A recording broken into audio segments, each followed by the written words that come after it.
Chapter 1: The Crash. The starship Voidstrider burned as it plummeted through the atmosphere of the uncharted planet, its hull screaming against the friction of re-entry. Inside, Ensign Kira Vale, a slender violet-skinned Xithari, clutched her crash harness as the vessel shook violently. Alarms blared, and the acrid scent of melting circuitry filled the air. This is it, she thought, her twin hearts pounding. I'm going to die here. The Voidstrider had been on a peaceful diplomatic mission when the Terran Dominion warship ambushed them. The humans, brutal, warlike, and infamous for their carnivorous appetites, had shown no mercy. Now, Kira was the sole survivor, her escape pod crashing into the dense jungle below.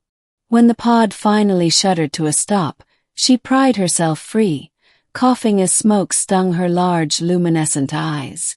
The jungle was thick, humid, and alive with strange sounds. She had no supplies, no weapons, and no hope of rescue.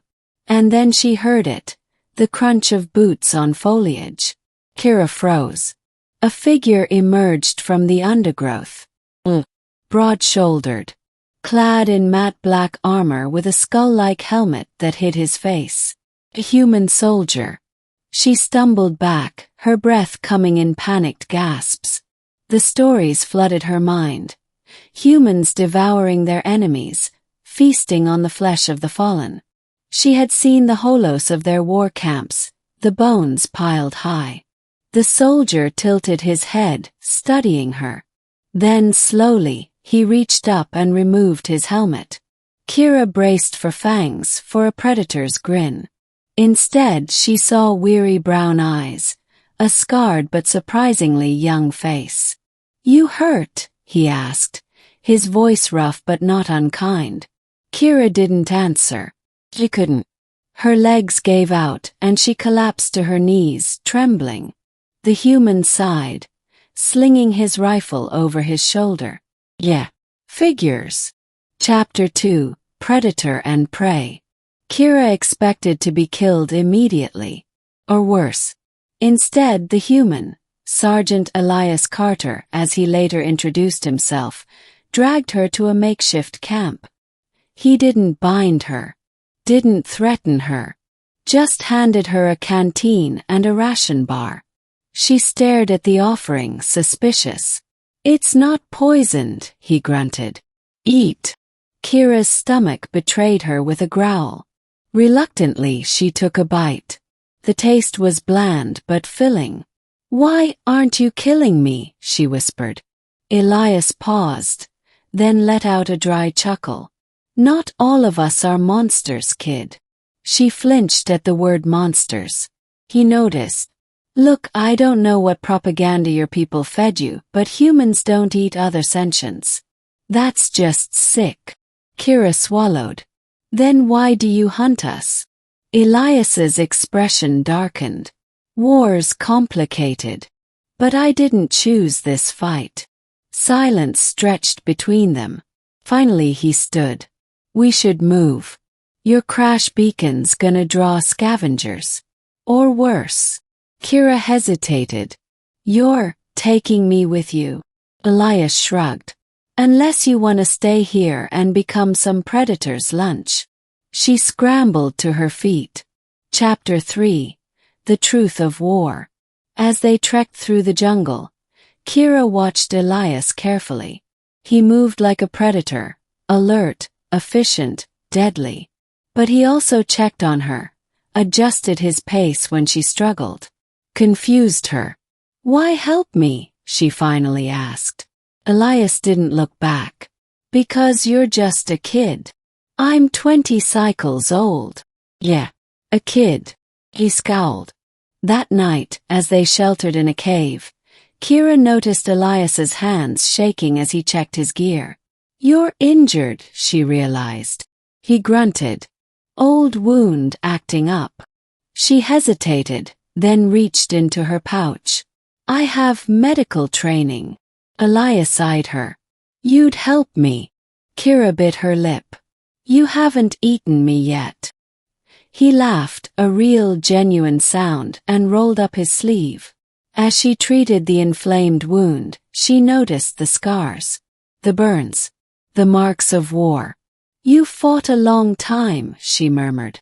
Elias's smile faded. "Too long." Chapter 4.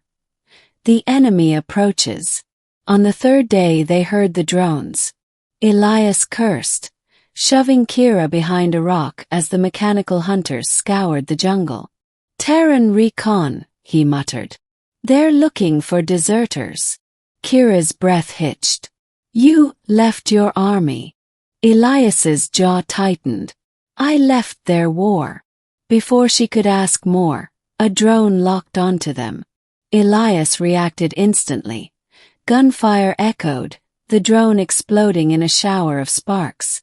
But more were coming. "Run!" he barked, grabbing her arm. They sprinted, the jungle alive with the whir of machines. Kira's lungs burned, her legs aching. A searing blast knocked her off her feet. She screamed, clutching her leg.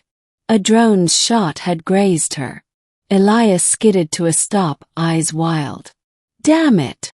The drones closed in. Kira looked up at him, tears in her eyes. "Go. Save yourself." Elias's expression hardened. Then he did something she never expected. He stood in front of her, raised his rifle and fought. Chapter 5. Not a monster. The battle was short, brutal. Elias moved like a demon, taking down drone after drone. But he was outnumbered. A shot struck his chest plate, sending him crashing to his knees. Kira cried out, dragging herself toward him. The last drone hovered, its weapon charging. Shot rang out. The drone exploded. Kira blinked. A group of Xithari soldiers emerged from the trees, weapons raised. "Her people." Elias groaned, blood trickling from his lip. He looked at the newcomers, then at Kira. "Guess this is where you leave me," he rasped. Kira's chest tightened. She turned to her rescuers. "He saved me." The lead soldier frowned. "He's human." "He's not what we thought." Silence. Then, slowly, the soldier lowered his weapon. Epilogue. Understanding. Weeks later, Kira stood in the Xithari High Council chambers, Elias beside her, now a prisoner of war but alive. "This human showed mercy," she declared. "When he could have killed me, he protected me." The council murmured. Elias remained silent, his fate in their hands. Finally the elder spoke. "Perhaps we have misjudged the humans." Kira looked at Elias. He gave her a small, tired smile. Not the grin of a predator, just a man. And for the first time she truly believed. Not all monsters were what they seemed.